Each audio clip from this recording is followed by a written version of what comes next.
Welcome back to On the Same Page. We are on Daf Gimel Amud Beis 3b of Maseches Kiddushin. We are about 7 lines down the page. The first word on the line is about Kesef. And it's quoting from the Mishnah. The Mishnah had said that a woman is niknis, a woman is acquired in 3 ways, and the first was Kesef, was with money. So the Gemara asks, Minalan, from where do we know that a man can be Mekadesh a woman with Kesef? Now this question may be familiar to you, because we learned it already on the first page. On the first Amud, the Gemara asked, Kesef Minalan, how do we know Kesef? And they explained, we learn it from the sale of the fields of Ephron to Avraham to Beri Sarah. Now, over there, we mentioned at the time, Rashi at least learns that the Gemara isn't really asking the question there. It brings it in as an aside. This is the main place it's asking it, where we are now. And the truth is that answer that the Gemara brought over there, that we learn it from Stay Ephron, is not going to be the Gemara's answer right here. The Gemara is going to bring different possibilities for the source for Kesef. Eventually, on Daled Amud Beis 4b, that's where it will once again bring up the answer of Stay Ephron. But for today, we're going to see a different approach to where we know that a woman could accept Kiddushin with Kesef. So the Gemara asks, Minalan, from where do we know that she can accept Kiddushin with Kesef? Visu, and furthermore, Hadatnai, that we should be learning a Mishnah. I think the Mishnah is in Ksubos. It says there, Ha'av zakai bebito b'kiddusha. A father has the rights to the Kiddushin of his daughter. He has the right to marry her off while she's actually not. Once she reaches adulthood, then she has her own. It's of her own volition only. But when she's still before adulthood, before the age of 12, then he can marry her off and set her up for her future. So, and he could do that b'kesef, b'shtar, ubabiyah. He could do it either through accepting money, accepting a shtar, accepting a document, or biyah, or setting her up for relations in a marriage. And all of those ways work for her Kiddushin. But the Gemara wants to know, right now we're dealing with Kesef, minalan de mekania b'kesef. Over there also, how do we know that she could be acquired with Kesef, with money? The Kesef de'avuhu. And furthermore, how do we know that the money in that case goes to the father? So we basically have 3 questions. Number 1, how do we know that a woman is niknis on her own as an adult with Kesef by accepting money for Kiddushin? Number 2, how do we know that a father can be Mekadesh his daughter by accepting Kesef? And furthermore, how do we know that Kesef, that money will go to the father and not to the girl? So Amar Rabbi Yehuda Amar Rav, Rabbi Yehuda said in the name of Rav, De Amar Kra, because the pasuk says, V'yatzach hinam ein kasef. This is talking about an Alma Ivri. An Alma Ivri is a Jewish maidservant. So according to the Torah, a father has the right to sell his young daughter to a family, and that's really a method of setting her up for marriage. They're supposed to marry her. That's the halacha, that either the father of that family or the son. And actually, we'll see later in the Gemara, not today, but later in the Masechta, that the money that the family, the man pays for this girl to the father is actually used as the Kesef Kiddushin. So it's supposed to lead into a marriage. If it doesn't, so then the pasuk says, "V'yatzach hinam ein kasef." Then she goes free.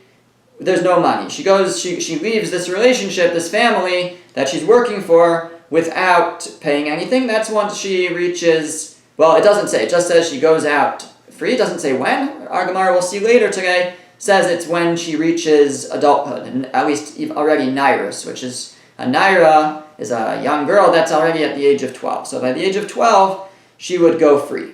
And it says that there's ein kesef, there's no payment, she just walks, she leaves that family.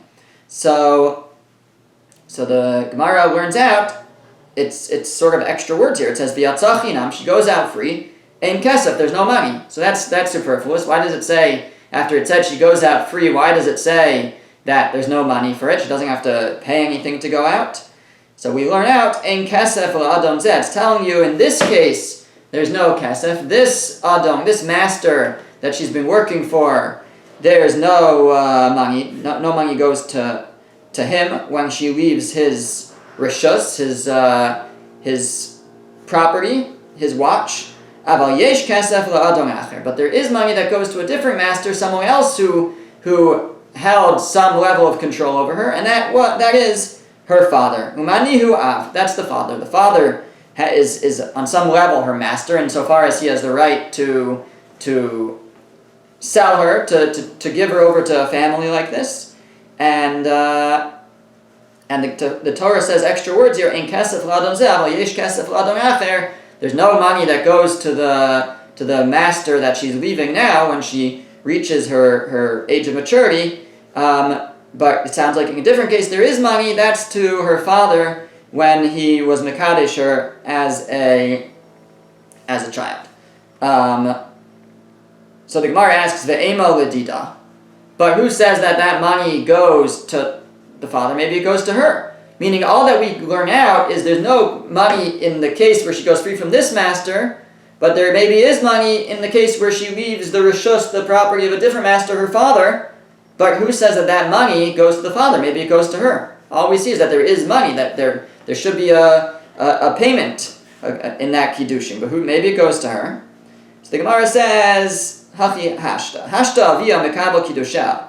If the father has the right to accept the Kiddushin of a girl, and how do we know that he does? Dichsiv, because the pasuk says in a different context. This is in the context of a motzi shemra, where a man gets married and then he to a woman, and then he says that she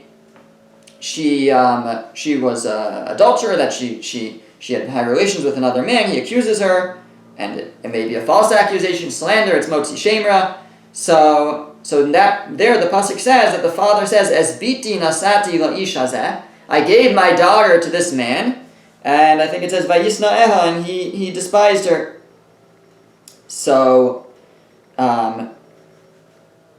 But the Torah uses this language, I gave my daughter to this man. We see that the father has the right to give his daughter over for marriage and for Kiddushin.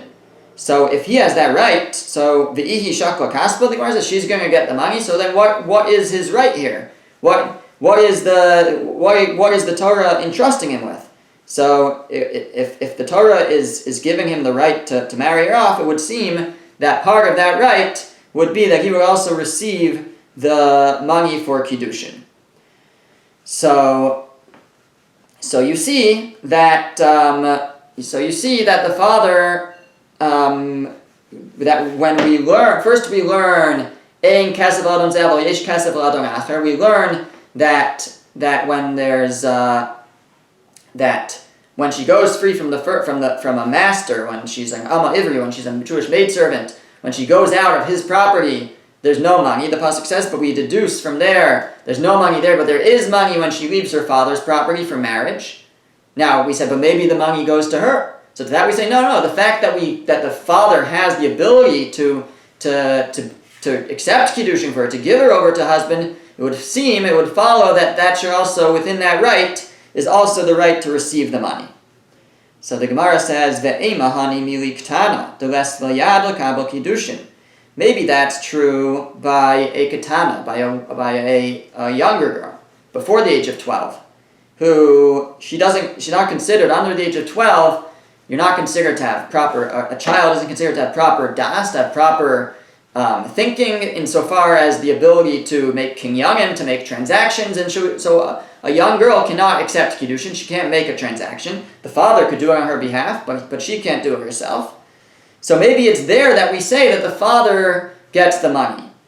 But aval naira de isla yad al kabel Kiddushin. But once she turns 12 and she reaches the age of maturity, of nairus, so then taktish ihi nafsha v'tishkol kaspa. Maybe at that point, since she is able to do transactions, so maybe she should be mekadesh herself and accept money, and she should receive the money. Now we should just note that we'll discuss, but there's different stages for a girl. There's katana, where she's considered a child. There's naira, which we're talking about now, where she is reaching maturity, and that's when she turns 12 and she starts to produce to have puberty and have certain siman and certain signs of maturity. But then there's another stage, which is I think a half year later, at 12 and a half already, which is bagrus, which is when she's considered a full-fledged adult. So then the father can't even accept Kiddushin for her. But there's this middle stage where she's a naira, where she's sort of reaching adulthood, and at that point she's a gedola. She's considered an adult, and she's able to be involved in transactions, and she's responsible for her actions. But it seems that even at that point, the father still, during that short period when she's a naira, the father still has the ability to accept Kiddushin for her. But the question is, who gets that Kiddushin? So the Gemara is suggesting maybe at that point where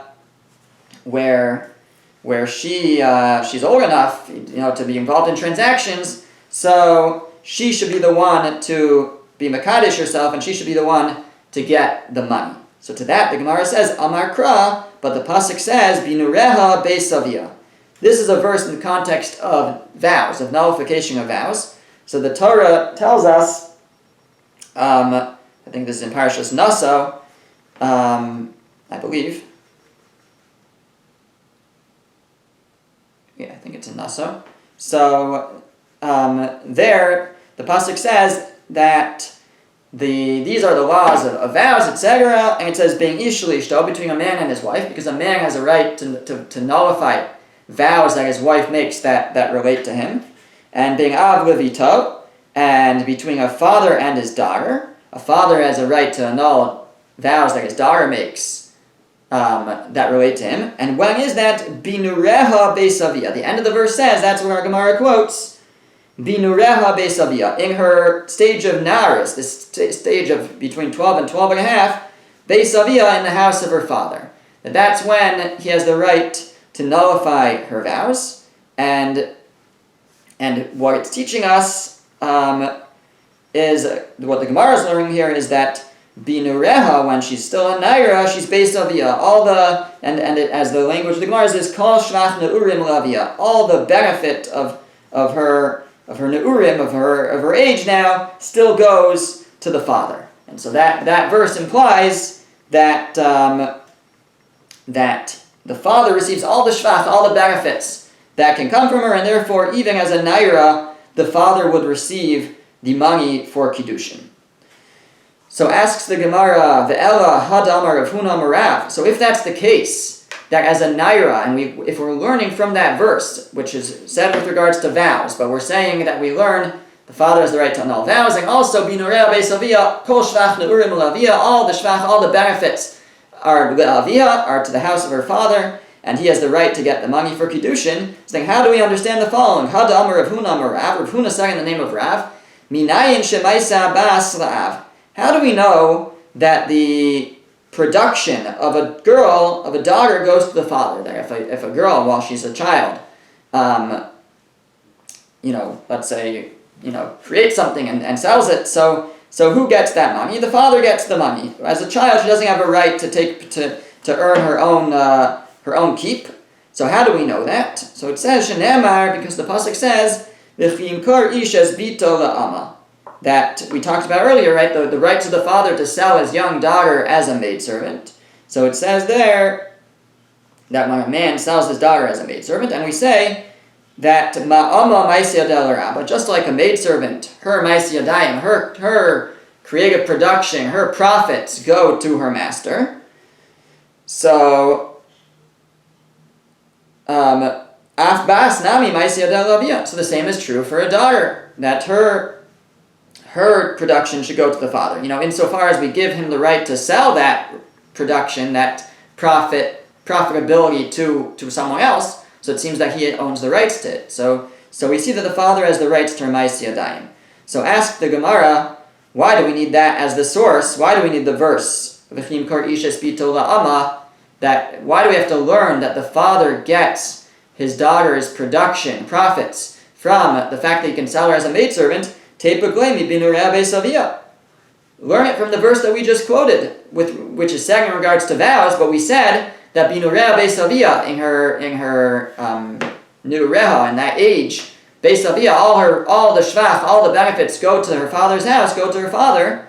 Well, there you have it, that all her profits go to her father. Why do I need to learn it from the fact that he can sell her as an amma, as a maidservant? Ella, so rather what you say, you can't learn from Binurea Beisavia, it appears, according to Rav at least, So Ela be'afaris nadarim u'dichsiv. So what you're going to say there is no, you can't learn from the pasuk binu rabbi savia. That was only talking about nullifying vows. It's very specific. That's the rights that the Torah is giving the father over there. It's not giving him kol shvach neurim lavia. It's not giving him all the benefits. So Achanami, also with regards to our question of whether the father could get Kiddushin, you can't bring that as a source that he should get the Kiddushin of the Naira, of this young woman, from the fact that it says there, Binu Rabbi Savia. No, it's only talking about Ba'afaris Nadarim U'Dichsiv. It's only dealing with the father's rights to nullify vows. It's not dealing with his rights to receive any profits or all the shvach, all the benefits that she can produce. We don't see that from that verse. Now, v'chitema. Now maybe you'll say neilif minei. We should learn it from there. Meaning, fine, don't have a drasha that says, binu rabbi savia, that when she's a naira, when she's this young woman, all the benefits come to his house. Fine, don't learn it from there. But why can't we learn it from the fact that he does have the right to nullify her vows? You see that he has this certain level of control over what his daughter does, and we want to say that just like he can control whether she takes a vow, he should have the right to control and receive the money that she receives, her Kiddushin. So that's the Gemara's question now, just to learn it not from this drasha in the this exposition of the verse, but learn it from the rule itself, the law itself, that the fact that he has the right to nullify vows, let's say he also has the right to receive the Kiddushin. So the Gemara says, no, you can't do that. Mamona me'isura lo yalfinan. We can't learn mammon, monetary matters, from isura, from prohibitions, from ritual matters. The fact that he has the right to nullify a vow, we can't, which is a matter of isur v'heter, of what's permitted and not permitted. It's ritual. You can't learn from there to a monetary law that he would have the right to receive the money for her Kiddushin. So the Gemara, so we're still trying to figure out, how do we know that the father has the right to receive the money of a naira, once she reaches the age where she can make transactions? So who says that the money should go to the father? Maybe the money should go to her. So the Gemara says, V'chitema, maybe you'll say neilif miknasa. Let's learn it from knas. Knas is a fine. So in a certain context, the father receives the money of a fine. What is that? So Rashi tells us it's talking about the knas, the fine that a man pays for either ones, for rape, or for seducing a naira. So in that case, the Torah tells us that the punishment for a man for rape or for seduction of a naira is that he pays. Let me just make sure I'm saying this right. The knas. That he pays a knas of 50 kasef, of 50 silver, and who gets it? Torah says the father gets it. So if the father gets the money in the case of the knas, of the fine, so too he should be able to get the money for Kiddushin. So to that, the Gemara says, no. Mamona let's learn it from knas. It says, no, mamona miknasa lo yalfinan. 3 lines from the bottom, it says you can't learn mammon, which is a monetary payment, from a knas, from a fine. So these are two different things. A fine is like a flat, a flat fee for it's not dependent on the situation. There's no calculations. It's always the same. A knas. It's a fine, and so it's a different type of payment. And the way Rashi says, it's a chiddush. It's something new because it's not an evaluated amount. It's just the Torah says pay this, and that's what you have to pay, as opposed to a monetary payment is always, calculated based on how much damage was done, and in this case, it's Kiddushin, it's dependent on how much they decide to pay, but it's not a specific allotted amount. Torah just says, pay this. So, because Kiddushin is considered mammon, it's considered a monetary payment, a monetary transaction, you can't learn it from a knas. So the fact that the father receives the knas, receives the fine, we can't learn from there that he should also receive the monetary payment of Kiddushin. So the Gemara says, "V'chitema neilach mi boshes upagam." Maybe we should learn from the fact that the father receives the money of boshes upagam. This is also in a case of ones, of rape, that there's additional payments that the man would have to make besides for the knas. He also has to pay boshes upagam. He has to pay. Boshes is the embarrassment that he caused, and pagam is damages to the reputation. So there's additional payments that are made, and that's evaluated amounts. It's mamon. It's not a knas. It's not a fine. And but even there, if the girl is young, is either a naira or younger, so the payment still goes to the father. So the fact that the father receives that money also, we should say, just like he receives the money of boshes upagam, the money for embarrassment and damaging the reputation, so he should also be able to receive the money for Kiddushin. So the Gemara says, Shani boshes upagam davua shayich begavayu. Now boshes and pagam are different because the father is shayich begavayu, is relevant to, it's relevant to him. Now what that means is a little unclear.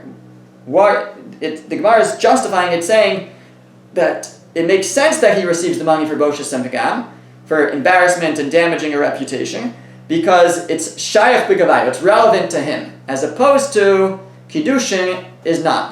We can't learn to Kiddushin from there. Now, what does it mean that boshes and pagam is shayach b'gavayu? So Rashi here says something which is a little difficult to understand, but we'll try to explain it. Rashi says that the father owns the rights to the boshes pagam in a certain sense, because the father has a right to marry his daughter to whoever he decides to, including, someone who it would be embarrassment to be married to, and a pagam and a damage to reputation.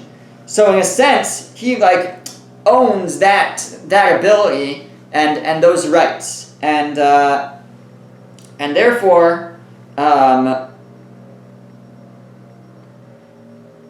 He says, Rashi goes on to say that in this case where someone raped her,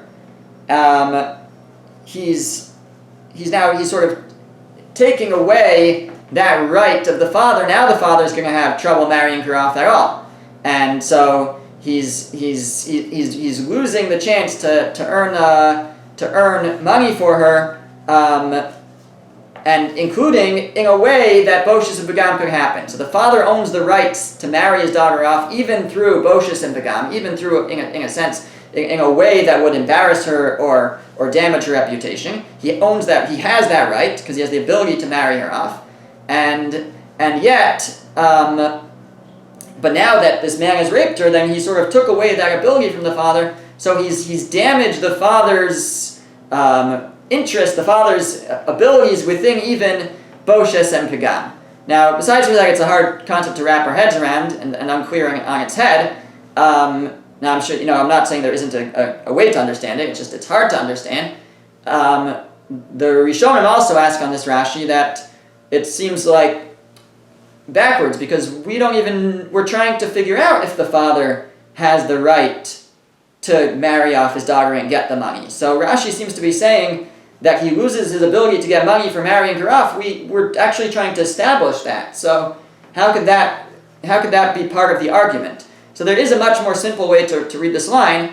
Tosas Harash says it. Other Rishonim say it. They actually have a different version of the Gemara a little bit. Tosas Harash, though, reads it right in the way that we have it, which is that Shani boshes pagam davua shayach begavayu. Boshes and pagam is different because the father. It's relevant to the father in that he also has embarrassment and damage to his reputation when this happens to his daughter. And so therefore, this affects him as well, and that's where we might say that he receives money. But in a case but Kiddushin, maybe not. Maybe Kiddushin, he shouldn't get anything from it.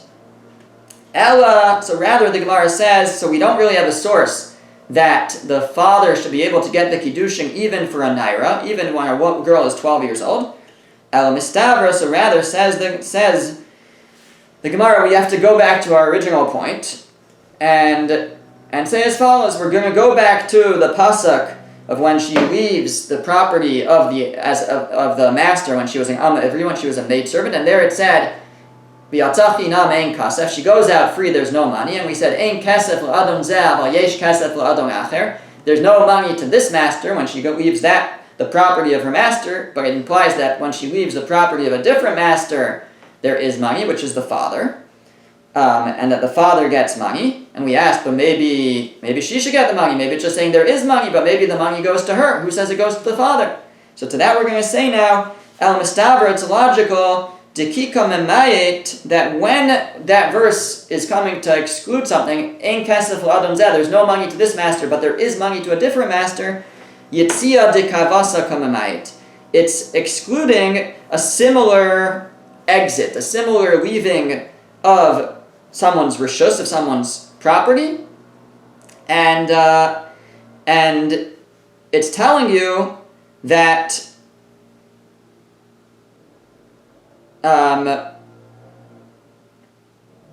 that just as in the case of the Amma Ivriya, we say there's no kesef to this master, so we're saying, but there is kesef to a different master. So the verse itself implies that not just that there is money when she leaves her father's property, but actually that the money goes to the father. That's how the Gemara is actually going to go back to that original drasha, that original source, and say, Ein kesef l'adon zeh, aval yesh kesef l'adon acher. There's no money to the master when the Amma Ivriya, when the maidservant leaves her master, but there is money when she leaves the property of her father. And we said, but maybe that money goes to her, but we're saying now, no. The implication is that it doesn't just, there is money to the master. That's the implication. There's no money to this master, but there is money to this master, and therefore when she leaves the property of her father does receive money, and the father can receive the money of her Kiddushin. So the Gemara says, but wait a second. V'halodamya ha-yitzia, we're on the top of Dal Amar Aleph of 4a now. V'halodamya ha-yitzia l'ha-yitzia. There, you can't compare the leaving, we're trying to compare the leaving of the master's house to the leaving of the father's house. We said they're not comparable. Hasam nafila mershus adam lagamri. When she leaves, when the maidservant leaves her master's house, she leaves the property completely. There's no attachment left anymore. The hacha, but when a father accepts Kiddushin, or when a woman accepts Kiddushin, akati michsera, or in this case I guess it's the father because she's still a girl, akati michsera masir l'chuppah, we're still missing him giving over to the chuppah, meaning until she actually goes to the chuppah and completes the marriage with nisuin. So she hasn't really left her father's property, because with regards to most halachos, she's still considered to be in her father's household. So, for example, her ma'aseh yadayim, if she produces, if she has profits, they still go to the father even after Kiddushin. Kiddushin doesn't really mean that she's completely left her father's house yet. Their ma'aseh yadayim, her production still goes to the father until she completes her marriage with nisuin. So how can we compare leaving the father's house to leaving the master's house and try to make a comparison? There's no money here, but there is money here, but these things aren't really comparable. So the Gemara says, no. At least we see that with regards to certain things, she has completely left the father's rishus, because in the area of hafaras and darim, nullifying her vows, she is completely out of his rishus. And it's interesting because she's not completely out of his rishus, but she is completely halfway out of his rishus, is really what it means.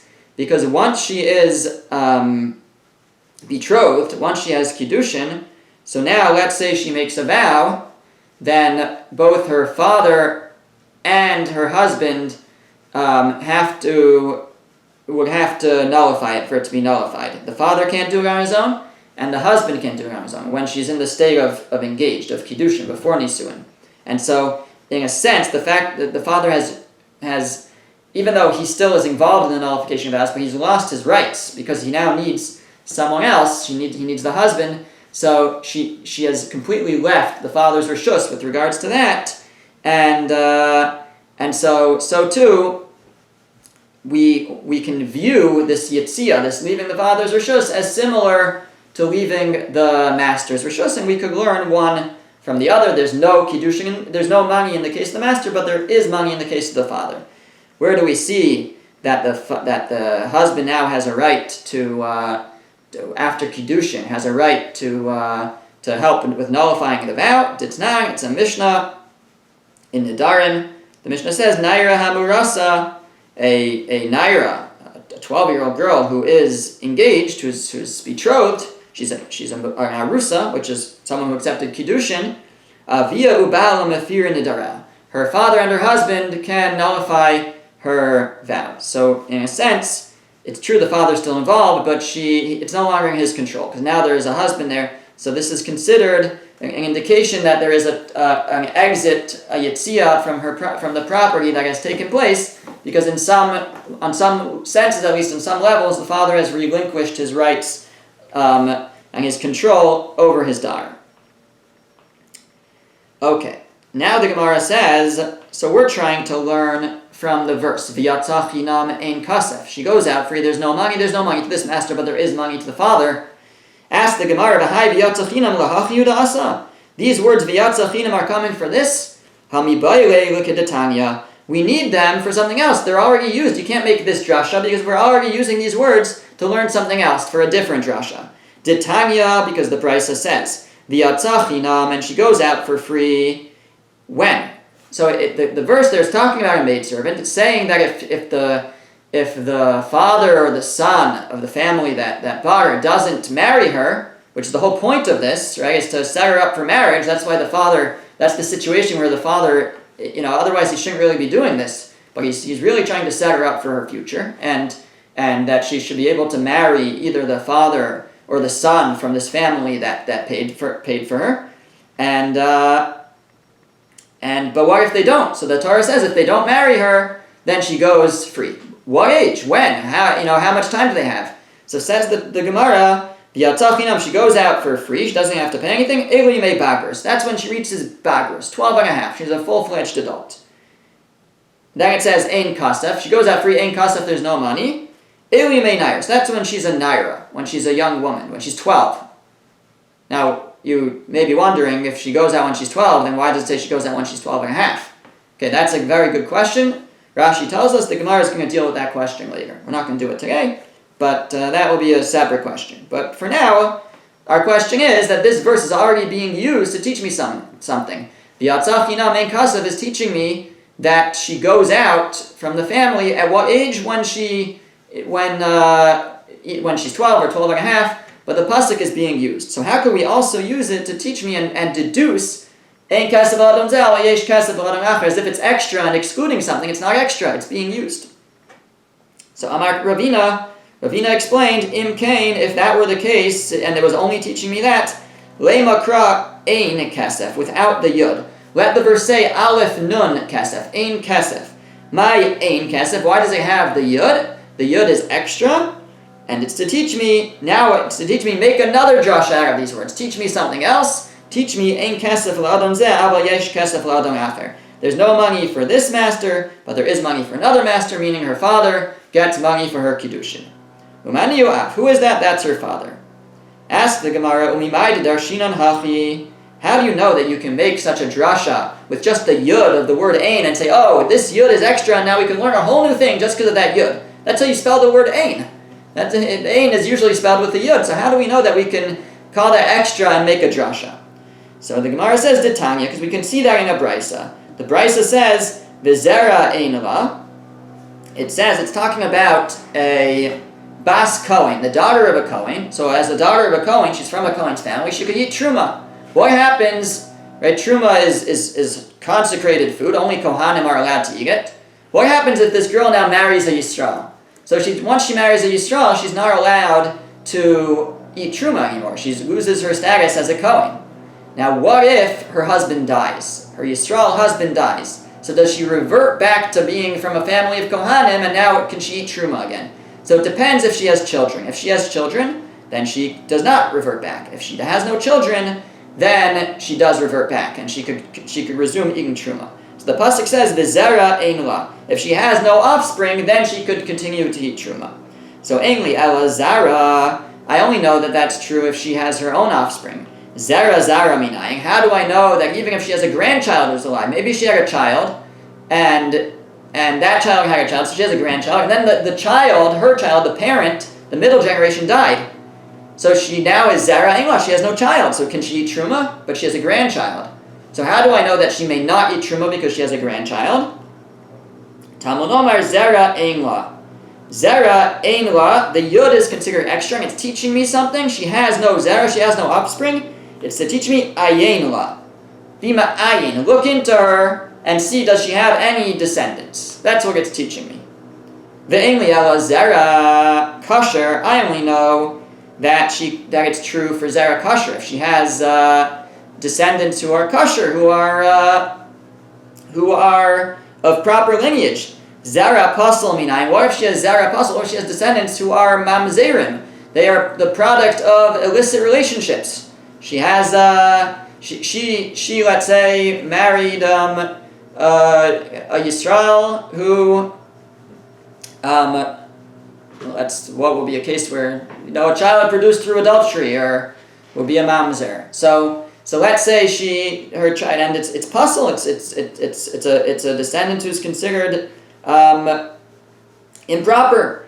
And how do we know that even in that case, if she has such a child, it's still considered having a child, and she cannot eat the truma? She doesn't go back to her family. Talmud Lomar Zera Ein quotes the exact same words. She has no offspring. And again, we say Ayin La examined. Does she have any offspring? And even a mamzer would disqualify her from eating truma. Ask the Gemara that we just said the same drasha twice in a row. Zara. You just used the word Zera Ein La to teach me that if she has any grandchildren, she can't eat truma. How does that also teach me, also if she has a child who's a mamzer, she can't eat truma?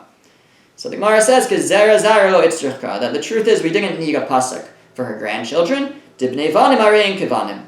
Because grandchildren are considered like children. We don't need a special pasuk. Ki itzricha lezera pasal. We only need the verse for teaching me even Zera pasal, even disqualified, improper Zera, improper descendants like a mamzer, still that's considered a descendant and she can't eat truma. Now, the point to bring this in though was that we see that there we're using the word ein with the yud as extra. We're considering the word ein as extra, or because it has a yud. And so too in our verse, ein kesef, we want to use that extra. We're going to double darshan. We're going to learn two things from the words ein kesef. And that will allow us to learn that the father gets the Kiddushin because of the extra yud. Now the Gemara asks, V'tana gufe minale d'darish hachi.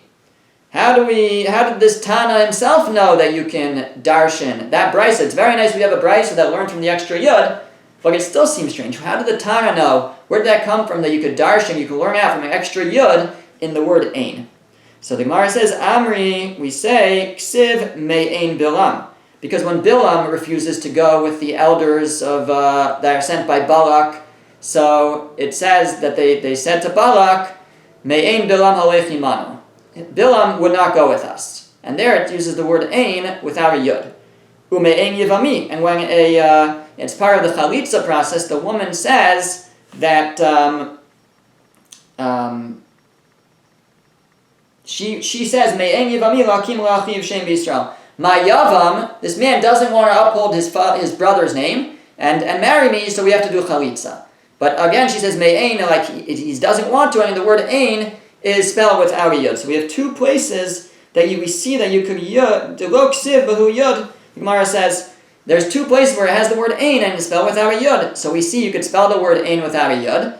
V'hachak siv be'yud, and here by ein kesef it does put the yud. So we see that yud is extra; it's not necessary. Shema mina l'drasha huda asa. We can learn from there that it's coming for a drasha. It's coming to teach me something. That's how I know that I can learn from the word ein kesef that ein kesef l'adam zeh aval yesh kesef l'adam acher. This master, the maidservant's master, doesn't get money, but a different master does. That's the father. The father can get the money for kiddushin.